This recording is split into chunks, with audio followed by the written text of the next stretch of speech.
Where there's thunder, there's lightning. John Mgtow.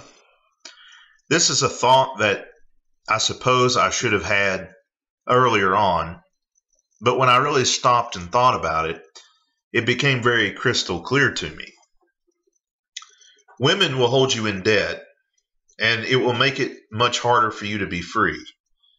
It is much more difficult to become successful and debt-free with a woman in your life. It's not impossible, but it's the equivalent to trying to run a cross-country race with a ball and chain around your ankle. You might possibly finish the race, but would you not finish the race less tired and more quickly without the ball and chain around your ankle? The opposite of freedom is a relationship. We oftentimes want to have freedom and a relationship, but these things are pretty mutually exclusive when you look at what is entailed in a relationship. You never own the pussy. The pussy only ever owns you. What other fallacies has our society taught us? Many can remember growing up in school and hearing how much more mature their female peers were in comparison to them.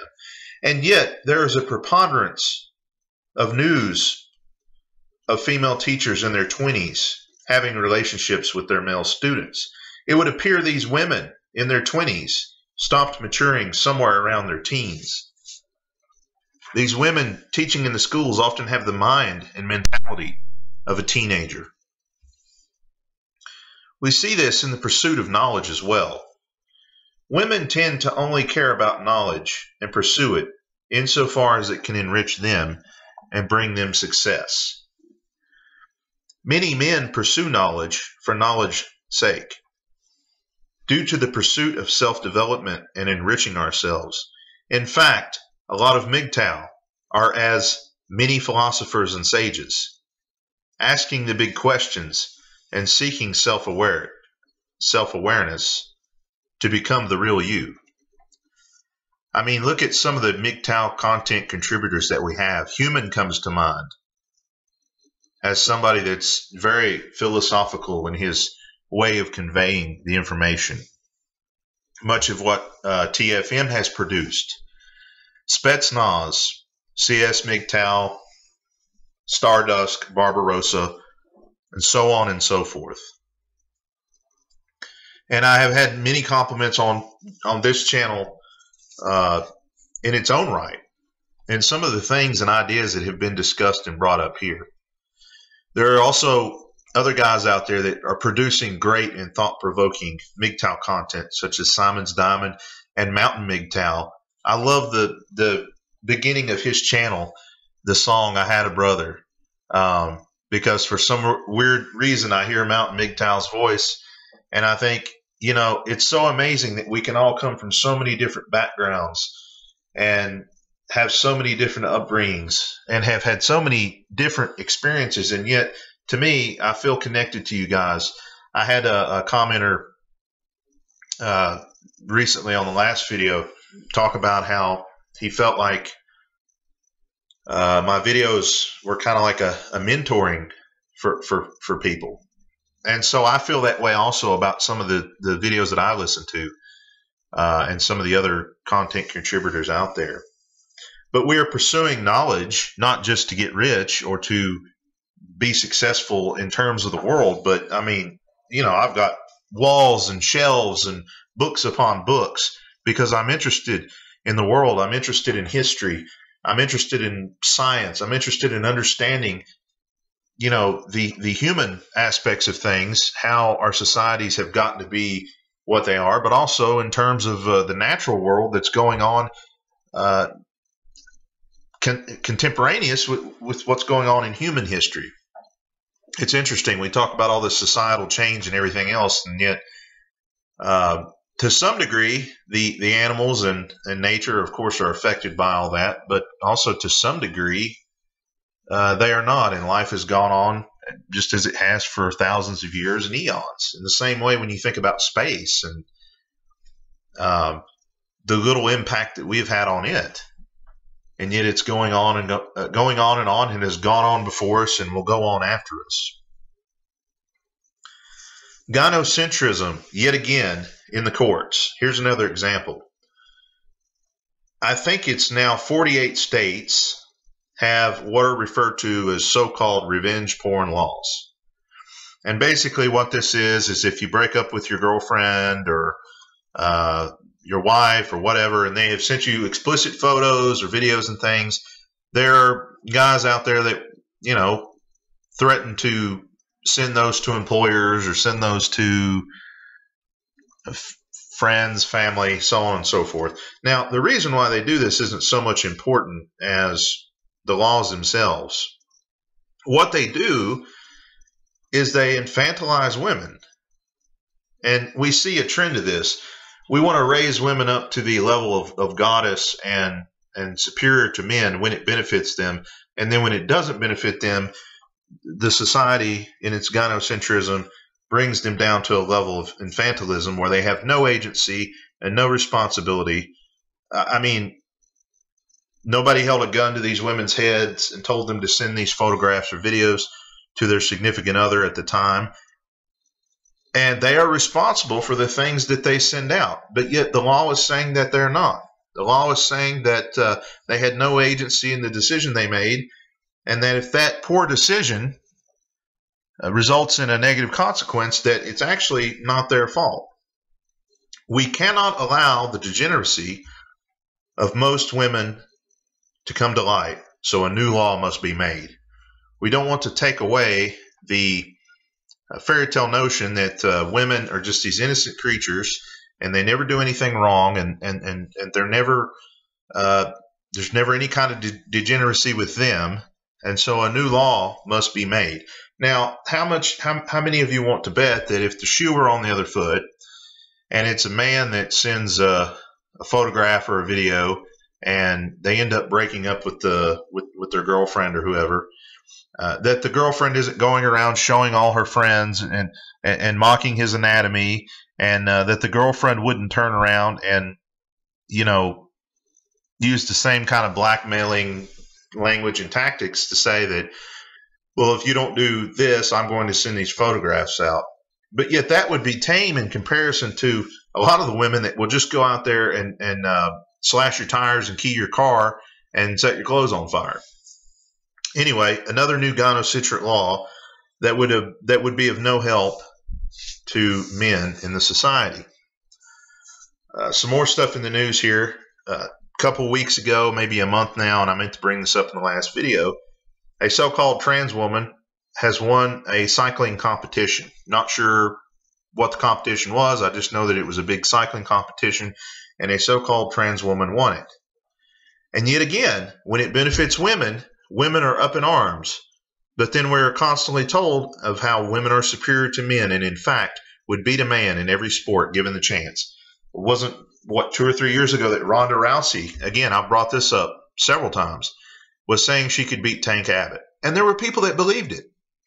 And yet she couldn't beat Holly Holmes. She couldn't beat, there's the other one, Nunez. So there you go.